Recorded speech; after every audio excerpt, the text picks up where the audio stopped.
영예랑 시작하겠습니다. 정치부 김유빈 기자 함께하겠습니다. 첫 번째 주제 보겠습니다.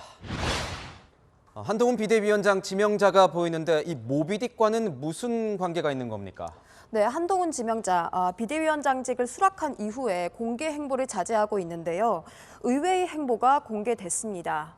바로 예비 고1 학생이 한 지명자 팬카페에 올린 건데요. 소설책 모비딕 속지에 친필 편지가 쓰여 있습니다. 한 지명자가 그 학생한테 받은 선물에 대해서 답례로 책을 선물한 건데 편지 내용을 보니 법무부 장관 마지막 근무 날이라고 써놓은 겁니다. 모비딕 책을 선물 받은 학생은 팬카페에 한 장관을 향해 정직한 정치를 부탁한다고도 써놨습니다. 한동훈 지명자가 이 모비딕 책을 선물한 게 이번이 처음이 아니지 않습니까? 네, 그렇습니다. 지난 9월에는 포켓몬스터 스티커를 선물한 초등학교 4학년 학생한테 모비딕 책을 선물하기도 했습니다. 당시 선물로 받은 스티커를 수첩에 붙이고 다닌 모습이 화제가 되기도 했었죠. 네, 한 장관이 모비딕 책을 자주 언급하는 것 같은데 이건 어떤 책입니까? 네, 모비딕은 바다에서 한 선장이 흰 고래 모비딕한테 한쪽 다리를 잃고 복수를 위해서 사투를 벌이는 소설입니다. 오바마 전 미국 대통령도 좋아하는 책으로 언급한 적이 있고요. 한 지명자는 지난해 신임 검사들한테 자신이 좋아하는 이 구절을 소개하기도 했었습니다. 제가 굉장히 좋아하는 구절이 있는데 I will have no man in my boat except stubborn, who is not afraid of a whale. 자기 소신을 딱 갖추고 살아야 한다는데 언제나 그러려면 실력이 필요해요. 네, 소신과 함께 실력까지 갖춰야 한다고 강조한 건데요. 다음 주부터 법무부 장관이 아닌 국민의힘 비대위원장으로서 정치를 시작하는 한 지명자, 새로운 도전에 나서게 되는 셈입니다.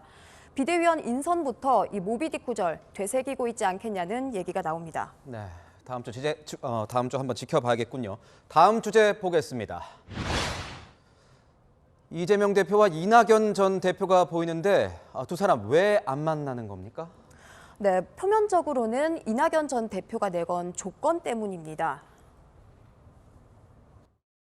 민주당이 획기적인 변화의 의지를 보인다면 대화의 용의가 있습니다. 그런 획기적인 변화가 아니고 사실상 현 체제를 유지하려 한다든가 그것은 별반 의미가 없을 것이다. 네, 내년 초 신당 창당을 시사한 이낙연 전 대표. 최근 이재명 대표 사퇴를 요구하는 메시지를 점점 선명하게 내고 있는데요. 이재명 대표 측은 받아들이기 어렵다는 겁니다. 이재명 대표가 직접 입장을 밝힌 적도 있지 않습니까? 네, 그렇습니다. 그제였는데요. 이낙연 전 대표의 조건을 의견으로 받아치면서 애둘러 거절 의사를 밝혔습니다. 이낙연 전 대표가 대표님 사퇴를 언급했는데 그 부분은 혹시 좀 어떻게 보시는지? 민주정당에서 정당 구성원들이 자기 의견을 내는 거야 매우 자연스러운 일이고 또 생각은 다양한 것이 정당의 본질입니다. 네, 이재명 대표 입장에선 급할 게 없다는 해석도 나오는데요. 이낙연 전 대표 신당론이 불거지고 3총리 연대설까지 나오면서 야권 분열 위기감이 고조됐었죠. 이재명 대표, 최근 김부겸 전 총리도 만났고 28일엔 정세균 전 총리도 만나거든요. 3총리 연대설이 힘을 잃으면서 우선 급한 상황은 막았다고 보는 것 같습니다. 지금 보면 명락대전이라고 불릴 만큼 지난 대선 경선 때 정말 살벌하게 경쟁을 했는데 그 앙금도 어느 정도 남아있다 이렇게 봐야 되는 겁니까? 네, 그렇습니다. 이재명 대표와 이낙연 전 대표는 지지자들 사이도 매우 좋지 않습니다. 어제 검찰이 대장동 개발 특혜 의혹을 최초로 보도한 언론사 기자를 참고인으로 소환했는데요. 이 기자가 이낙연 당시 후보의 측근으로부터 제보를 받았다고 말한 겁니다.